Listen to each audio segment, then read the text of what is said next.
اس لڑکی نے مجھ سے کانٹریکٹ میرج کی تھی۔ کہنے لگی پیسہ بھی بہت دوں گی اور مزہ بھی بہت دوں گی، بس تم کسی طرح یہ شادی کر لو۔ میں بھی لالچ میں آ کر راضی ہو گیا، لیکن شادی کی رات سے ہی اس نے اپنا اصلی روپ دکھانا شروع کر ڈالا۔ میں جیسے ہی قریب جانے لگتا کہتی تمہاری اتنی اوقات نہیں کہ تم میرے پہلو میں رات گزارو۔ میں نے بھی غصے سے کہا میں بھی پٹھان کا بچہ ہوں، تمہیں تمہاری اوقات ضرور یاد دلاؤں گا۔ یہ کہہ کر میں نے اس کے کپڑے آج میرے نکاح کی رات تھی۔ کمرے میں میری بیوی بیٹھی تھی اور پریشانی سے میرا ذہن اس وقت کام نہیں کر رہا تھا۔ یہ کوئی محبت کی شادی نہیں تھی بلکہ کانٹریکٹ میرج تھی۔ میری بوڑھی ماں ہاسپٹل میں داخل تھی۔ میں اپنے باس کے پاس ایڈوانس سیلری کے لیے گیا تھا اور اس نے مجھ سے کہا مجھ سے شادی کر لو، پیسے بھی دوں گی اور جو چیز چاہو گے وہ بھی مل جائے گی۔ اس کی بات سن کر میں سوچ میں پڑ گیا۔ مجھے اس وقت صرف پیسے کی ضرورت تھی اور پیسے کے لیے میں کچھ بھی کر سکتا تھا۔ اگلے روز میڈم شائستہ ولی داد مجھ سے نکاح کے بندھن میں بندھ چکی تھی۔ اس کے سیکٹری نے میرے حوالے 10 لاکھ روپے کا چیک کیا۔ نکاح کے گواہ شائستہ ولی کے وکیل اور سیکٹری خود تھے۔ میں نے اجازت طلب نظروں سے اپنی میڈم شائستہ ولی کی طرف دیکھا اور وہاں سے اٹھ کر فوراً بینک چلا گیا۔ پیچھے میرا چھوٹا بھائی ہاسپٹل میں ماں کے پاس میری بھیجی گئی رقم کا منتظر تھا۔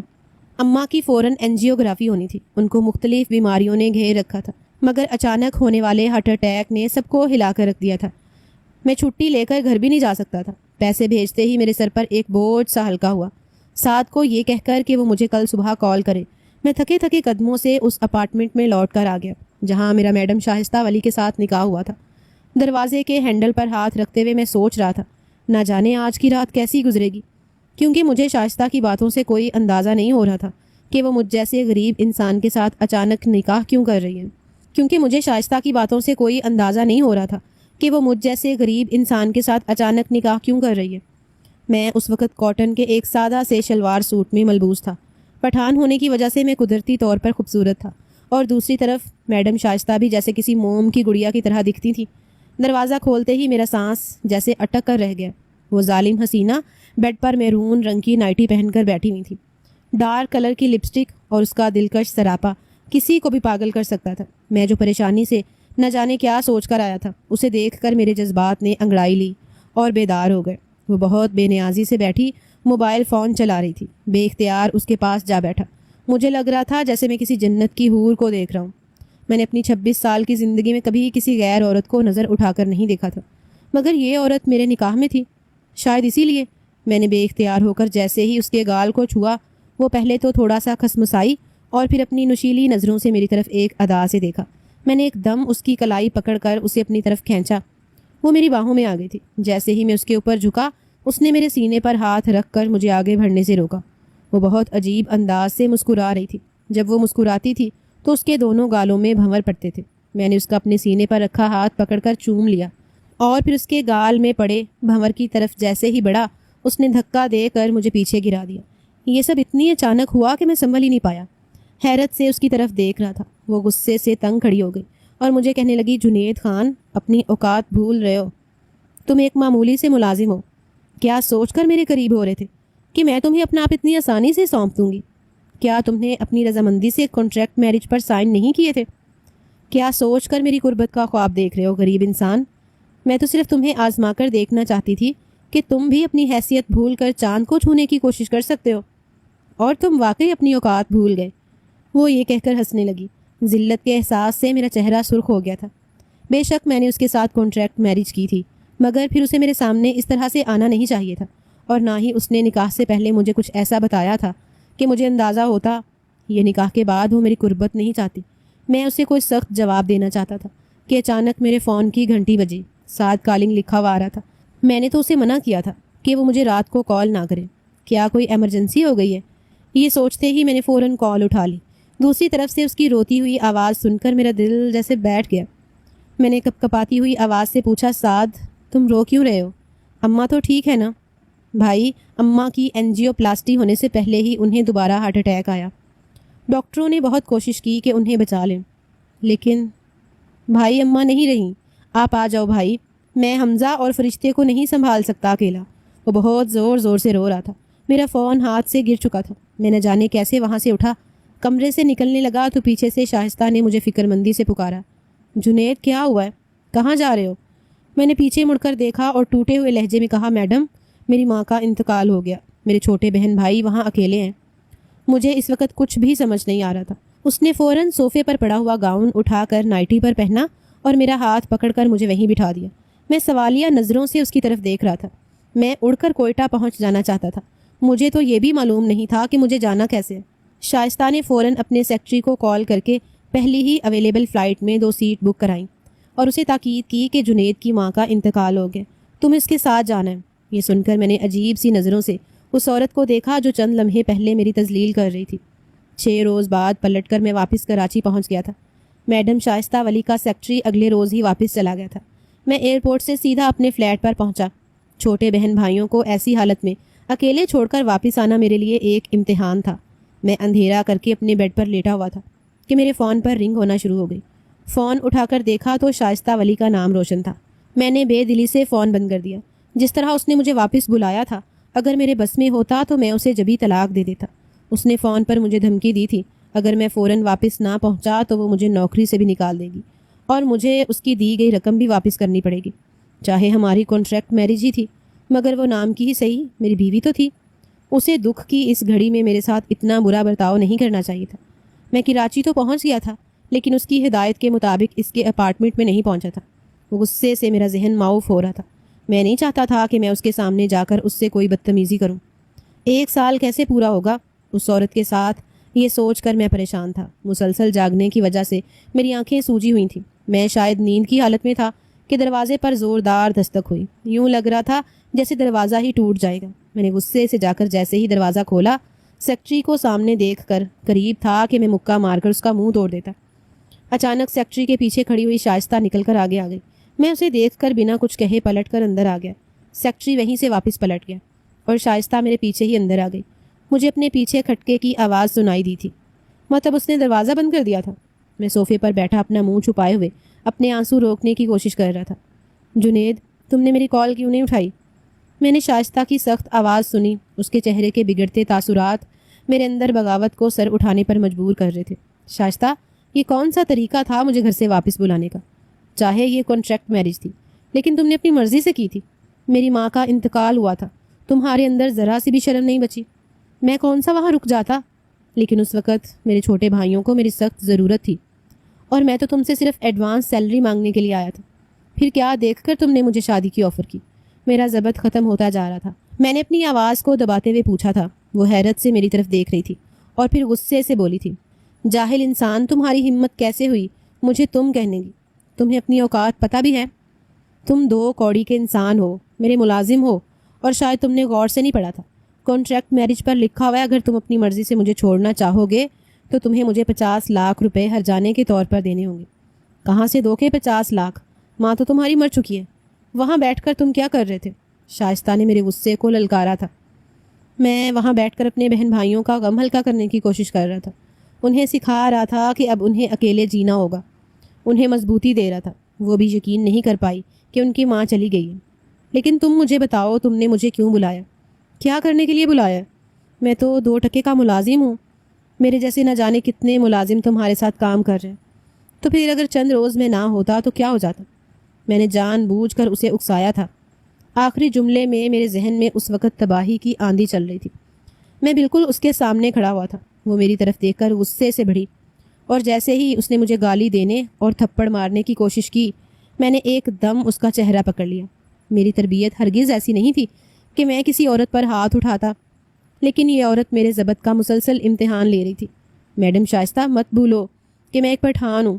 بھول کر بھی کبھی مجھے گالی دینے کی کوشش مت کرنا اور نہ ہی کبھی مجھ پر ہاتھ اٹھانے کی غلطی کرنا، ورنہ تم سوچ بھی نہیں سکتی کہ میں تمہارے ساتھ کیا کیا کر سکتا ہوں۔ ہم دونوں کے چہرے اتنے قریب تھے کہ ہماری سانسیں ایک دوسرے کے چہرے پر لگ رہی تھیں۔ میری گرفت اس کے چہرے پر بہت سخت تھی۔ وہ غصے کی وجہ سے مجھے اپنا آپ اجنبی لگ رہا تھا۔ میں کئی سال سے کراچی میں مختلف کمپنیوں میں کام کر رہا تھا، لیکن میں نے کبھی جان بوجھ کر کسی سے لڑائی جھگڑا نہیں کیا تھا۔ اس کی گرے کلر کی آنکھیں جیسے پانیوں سے بھر گئی تھیں۔ اس نے مجھے خود سے دور دھکیلنے کے لیے تھپڑ مارنے کی کوشش کی تھی۔ میں نے مسکرا کر اس کا ہاتھ بھی پکڑ لیا۔ اس کی کلائی میرے ہاتھ میں بل کھا رہی تھی۔ میں چاہتا تھا کہ وہ مجھ سے اتنی خوفزدہ ہو جائے کہ دوبارہ کبھی مجھے غصہ دلانے کی کوشش نہ کرے۔ میں نے بے بس پا کر اسے فوراً چھوڑ دیا۔ پلٹ کر میں جیسے ہی صوفے پر بیٹھنے لگا، اس نے مجھ پر اچانک حملہ کر دیا۔ وہ اپنے نرم نرم ہاتھوں سے مجھے مکے مارنے کی کوشش کر رہی تھی۔ میں نے پیچھے پلٹ کر دیکھنے کی کوشش نہیں کی اور سکون سے صوفے پر بیٹھ گیا۔ آنسو اس کے گال پر بہہ رہے تھے۔ میں نہیں چاہتا تھا کہ وہ اس طرح روتی ہوئی فلیٹ سے جائے۔ میں نے اس کا ہاتھ پکڑا اور اسے اپنے برابر میں گرا لیا۔ اس کے ہاتھوں کی حرکت ایک دم سے رک گئی تھی۔ میں نے اس کی نظروں میں خوف دیکھا۔ وہ اس وقت میرے بازوؤں میں تھی۔ اس کے وجود سے اٹھتی ہوئی خوشبو مجھے نڈھال کر رہی تھی۔ میں اس وقت ٹوٹا ہارا ہوا مرد تھا۔ کیا غلط تھا کہ اگر میں اپنی عورت سے سکون چاہتا تھا؟ میں نے اپنے اندر ابھرنے والی خواہش کو تھپک تھپک کر سلانا چاہا۔ میرے فون پر رنگ ہو رہی تھی۔ سعد نے پھر سے مجھے کال کی تھی۔ میں نے ٹھنڈی سانس بھر کر شائستہ کو خود سے الگ کیا اور اٹھ کر کھڑا ہو گیا۔ ہاں سعد بولو، کیا ہوا؟ دوسری طرف وہ مجھ سے کچھ پوچھ رہا تھا۔ اسے سمجھا کر جب میں نے فون بند کیا تو یہ دیکھ کر ہنس پڑا کہ شائستہ چپ چاپ فلیٹ سے جا چکی تھی۔ میں نے دروازہ جا کر بند کیا اور سونے کے لیے لیٹ گیا۔ رات کو تقریباً 11 بجے میری آنکھ کھلی۔ میں نے اٹھ کر شاور لیا اور تیار ہو کر گھر سے نکل پڑا۔ شام جو بھی ہوا مجھے اس کا افسوس تھا۔ میں جا کر شائستہ سے ملنا چاہتا تھا۔ میں جانتا تھا کہ وہ راتوں کو دیر تک جاگتی ہے۔ حیرت انگیز طور پر مجھے دیکھتے ہی گارڈ نے راستہ دے دیا۔ حالانکہ میں اس وقت اپارٹمنٹ میں نہیں، اس کے بنگلے پر آیا تھا۔ اتنے بڑے بنگلے میں وہ اکیلی ہی رہتی تھی۔ مجھے اس کے ساتھ کام کرتے ہوئے 2.5 سال کا عرصہ ہوا تھا۔ اس کی ماں بچپن میں ہی مر چکی تھی۔ بڑے 2 بھائی بیرون ملک تھے اور والد کا ابھی کچھ دن پہلے انتقال ہوا تھا۔ وہ کافی عرصے سے بزنس سنبھال رہی تھی، لیکن سر ولی داد ہمیشہ اس کے ساتھ ہوتے تھے۔ میں اندر پہنچا تو ملازمہ نے سوالیہ نظروں سے میری طرف دیکھا۔ میں نے اسے کہا مجھے شائستہ سے ملنا۔ اس نے انٹر کام پر شائستہ سے پوچھا اور مجھے ہاتھ کے اشارے سے بتایا کہ وہ اوپر اپنے بیڈ روم میں ہے۔ میں سکون سے چلتا ہوا آ گیا۔ میں نے دستک دیے بنا ہی دروازہ کھول ڈالا۔ وہ آج بھی نائٹی پہنے ہوئے تھی، میری طرف غصے سے دیکھتی ہوئی۔ مجھے وہ جانے کیوں بہت کمزور سی لگی۔ میں اس کے پاس جا کر بستر پر ہی بیٹھ گیا۔ اچانک میری نظر سائڈ ٹیبل پر رکھی اس چیز پر پڑی اور میں نے چونک کر اس کی طرف دیکھا۔ وہ لڑکھڑاتی ہوئی آواز میں بولی، میں نے تم سے شادی کسی لالچ میں نہیں کی۔ میں نے سنا تھا پٹھان لوگ بہت غیرت مند ہوتے ہیں اور دھوکہ نہیں دیتے۔ مجھے اس وقت سہارے کی ضرورت ہے۔ بابا خود تو چلے گئے، لیکن ان کے سوتیلے بیٹے پیسے کے لیے کچھ بھی کر سکتے ہیں۔ نشے کی وجہ سے اس کی آنکھوں میں سرخ ڈورے تیر رہے تھے۔ اس وقت وہ کوئی بدتمیز گھمنڈی عورت نہیں لگ رہی تھی، بلکہ ایک معصوم سی لڑکی لگ رہی تھی جسے تحفظ کی بھی ضرورت تھی اور ہمدردی کی بھی۔ ایک دم سے وہ آگے جھکی اور اس نے میری شرٹ کا کالر پکڑ لیا۔ شام میں تمہیں اس لیے بلانے گئی تھی کہ میرے وکیل کے ساتھ میٹنگ تھی۔ بابا نے وصیت کر رکھی ہے، ان کا پاکستان والا سارا بزنس میرا ہے، اور اگر مجھے کچھ ہو جائے تو وہ خود بخود میرے بچوں اور ان کے گارڈین کو مل جائے گا۔ وکیل نے ہی کہا تھا کہ بابا نے مجھے جلد سے جلد شادی کرنے کا بھی کہا تھا۔ میں حیرت سے اس کی طرف دیکھے جا رہا تھا۔ مجھے یاد تھا کہ سر ولی داد کا جب انتقال ہوا تو شائستہ ان کے پاس نہیں تھی، بلکہ لندن گئی ہوئی تھی ایک کاروباری سلسلے کے لیے۔ اچانک اس نے میری شرٹ کے بٹنوں سے چھیڑ چھاڑ شروع کر دی تھی۔ میں اس کی حالت سمجھ سکتا تھا۔ وہ ایک جوان لڑکی تھی، دن بھر وہ اپنے ملازموں کا جینا حرام کر کے رکھتی تھی، لیکن اندر سے وہ ایسی نہیں تھی۔ اس نے اچانک اپنا سر میرے سینے پر رکھ دیا تھا۔ وہ مجھے اپنے پاس کھینچنے کی کوشش کر رہی تھی۔ میں اس کی بڑھتی ہوئی بے تابیاں دیکھ رہا تھا۔ نشے کی وجہ سے شاید وہ مجھے اپنا وہ راز بتا چکی تھی جو اسے کسی کو نہیں بتانا چاہیے تھا۔ میں چاہتا تو جھوٹی محبت اور ہمدردی دکھا کر اس کے ساتھ بہت بڑا دھوکہ کر سکتا تھا، لیکن میں ایک غیرت مند انسان تھا۔ میں نے نرمی سے اس کے ہاتھ پکڑے اور اسے کہا، شائستہ تم ہوش میں نہیں ہو، ایسا مت کرو، تم آرام کرو، میں صبح پھر سے آ جاؤں گا، جو بھی بات کرنی ہوگی ہم لوگ صبح کریں گے۔ میں خود کو اس سے چھڑوا کر اٹھنے لگا۔ وہ اس وقت میرے گلے کا ہار بن چکی تھی۔ اچانک میں بستر پر گر گیا۔ وہ یہ دیکھ کر کھلکھلا کر ہنس پڑی۔ وہ جو کرنے جا رہی تھی اگر ہوش میں ہوتی تو اس کا سوچ بھی نہیں سکتی تھی۔ تھوڑی دیر بعد وہ میری باہوں میں سسکیاں لے رہی تھی۔ میرا ضبط ختم ہو گیا تھا۔ میں نے بہت چاہا کہ میں اس سے دور رہوں، لیکن میں ناکام رہا۔ میرے لمبے چوڑے وجود کے سامنے وہ ایک چھوٹی سی گڑیا تھی۔ اس نے اپنے وجود کو مکمل طور پر مجھے سونپ دیا تھا۔ میں نے ٹیبل لیمپ پر ہاتھ مارا اور کمرے میں اندھیرا چھا گیا۔ صبح 11 بجے جب شائستہ سو کر اٹھی تو اس نے دیکھا جنید خان اس کے بستر پر پڑا تھا۔ جیسے ہی اس کی نظر ان دونوں کی حالت پر پڑی تو وہ غصے سے چیخ اٹھی۔ اس نے جنید کو دھکا دے کر خود سے دور پھینکا۔ اس کے منہ سے غصے میں نہ جانے کیا کچھ نکل رہا تھا۔ جنید نے اٹھ کر شائستہ کی طرف دیکھا۔ وہ جانتا تھا صبح اٹھ کر اس کا رد عمل یہی ہوگا۔ اس نے مسکراتے ہوئے اپنی آنکھ دبائی اور شائستہ سے کہا، رات کا نشہ اب تک اترا نہیں ہے جانے من؟ میں تو سوچ بھی نہیں سکتا تھا کہ مجھ جیسے غریب کے نصیب یوں کھل جائیں گے۔ مجھے معلوم نہیں تھا کہ مجھے 2 ٹکے کا ملازم کہنے والی خود ہی میری باہوں میں آ جائے گی۔ ویسے ہماری شادی جیسی بھی ہو، لیکن ہماری سہاگ رات بہت اچھی گزری ہے۔ وہ چیختی ہوئی جیسے ہی میری طرف بڑھی، میں نے غصے سے اس کے منہ پر اپنا ہاتھ رکھ کر اسے چپ کرا دیا اور پھر طنزیہ انداز میں کہنے لگا، غصہ اور نشہ دونوں ہی صحت کے لیے نقصان دہ ہیں، عقل کو کھا جاتے ہیں اور انسان کو شرمندہ کرتے ہیں۔ ایسا کچھ بھی مت کہنا یا کرنا کہ بعد میں تمہیں پچھتانا پڑے۔ میں نے غصے سے اسے بیڈ پر پٹکا اور واش روم جا کر شاور لینے لگا۔ میں شیشے کے سامنے کھڑا ہو کر اعتماد سے بال بنا رہا تھا۔ وہ اپنا سر پکڑے بیٹھی تھی۔ میں دل ہی دل میں اس کی حالت پر مسکرا رہا تھا۔ میں نے غصے سے اس کی طرف دیکھا اور کہا، شکر کرو کہ رات میں آیا تھا، اگر میری جگہ کوئی اور ہوتا، اگر تمہارا سیکٹری آ جاتا تو اس وقت تمہارے پاس بستر سے ہی اٹھ رہا ہوتا۔ تم اتنی زیادہ بہک چکی تھی، مجھے تو کبھی معلوم ہی نہیں ہو سکا کہ میری باس نشے اور جوان لڑکوں کی شوقین ہے۔ وہ بری طرح سے ہچکیوں کے ساتھ رو رہی تھی، شاید عزت کے ساتھ ساتھ اپنا بھرم گنوانے کی بھی شرمندگی تھی۔ میں نے چپکے سے ڈریسنگ پر ایک چٹ رکھی، پرفیوم کی بوتل اٹھا کر اپنے وجود کو پرفیوم کی بوتل میں نہلا دیا اور بڑے دل پھینک انداز میں اس کی طرف مسکراہٹ اچھالتا ہوا میں کمرے سے نکل کر چلا آیا۔ نشے کی وجہ سے شائستہ کا سر اب تک گھوم رہا تھا۔ وہ ہمت کر کے اٹھی، شاور لے کر جیسے ہی ڈریسنگ ٹیبل کے سامنے بیٹھ کر اپنے بال بنانے لگی، پرفیوم کی بوتل کے نیچے رکھے کاغذ نے اس کی توجہ کھینچ لی۔ اس نے جلدی سے کاغذ اٹھایا۔ ہم دونوں کے بیچ میں ایسا ویسا کچھ بھی نہیں ہوا۔ میں جانتا تھا کہ تم ہوش میں نہیں ہو۔ میں کوئی راہ چلتا ہوا لٹیرا نہیں تھا جو اس موقع کا فائدہ اٹھا لیتا۔ تم میری بیوی ہو، میری عزت ہو، تمہیں جب بھی میری ضرورت پڑے مجھ کو آواز دے لینا۔ میں پٹھان کا بچہ ہوں، کبھی دھوکہ نہیں دوں گا۔ تم نے اپنے بابا کی وصیت کے بارے میں مجھے جو کچھ بھی بتایا میں اسے بھول چکا ہوں۔ میں ابھی آفس جا رہا ہوں، دفتر میں کسی کو نہیں معلوم کہ تم میری بیوی ہو، اور نہ ہی میں ایسا چاہتا ہوں۔ میں چاہتا ہوں کہ ملازم تمہاری یوں ہی عزت کرتے رہیں۔ اگر تمہارا کانٹریکٹ میرج کا شوق ختم ہو جائے تو بھی مجھے بتا دینا، اور اگر تم اس رشتے کو کوئی نام دینا چاہو تو بھی، میں دونوں صورتوں میں تمہاری خواہشوں کا احترام کروں گا۔ یہ خط پڑھ کر شائستہ بے یقینی سے سوچنے لگی کہ کیا کوئی مرد ایسا بھی ہو سکتا ہے جو واقعی ایسی عورت کا سہارا بننے کے لیے تیار ہے جس کا باپ اس کے لیے کروڑوں کی جائیداد چھوڑ کر مرا ہو؟ کیا واقعی اسے جنید پر بھروسہ کر لینا چاہیے یا ابھی کچھ دن اسے آزمانا چاہیے؟ وہ تیار ہوئی۔ آج پہلی بار اسے اپنے وارڈروب میں شلوار قمیض کی کمی محسوس ہوئی۔ وہ ہمیشہ ہی ویسٹرن سٹائل کے کپڑے پہننے کی عادی تھی، لیکن آج نہ جانے کیوں اسے کچھ عجیب سا محسوس ہو رہا تھا۔ ناشتے کی ٹیبل پر بوا اسے بتانے لگی، پنکی بی بی، رات جنید صاحب آئے تھے، آپ نے ان کو اندر بلایا تھا۔ بہت پریشان ہو گئی تھی، مگر وہ تھوڑی دیر بعد ہی کمرے سے باہر نکلے اور ڈرائنگ روم میں صوفے پر سو گئے تھے۔ صبح فجر کی نماز پڑھ کر انہوں نے مجھ سے آپ کے اٹھنے کا پوچھا اور پھر تھوڑی دیر پہلے ہی کمرے میں گئے تھے۔ بیٹا ایک بات کہوں، ایسے مرد خوش قسمتی سے ملتے ہیں، آپ کے پرانے دوستوں میں کوئی بھی ایسا نہیں تھا۔ بیٹا اگر واقعی جنید تمہارا شوہر بن جائے تو… اتنا کہہ کر بوا نے اس کے سر پر ہاتھ رکھا اور وہاں سے چلی گئی۔ شائستہ گہری سوچ میں ڈوبی ہوئی ڈرائیونگ کر رہی تھی۔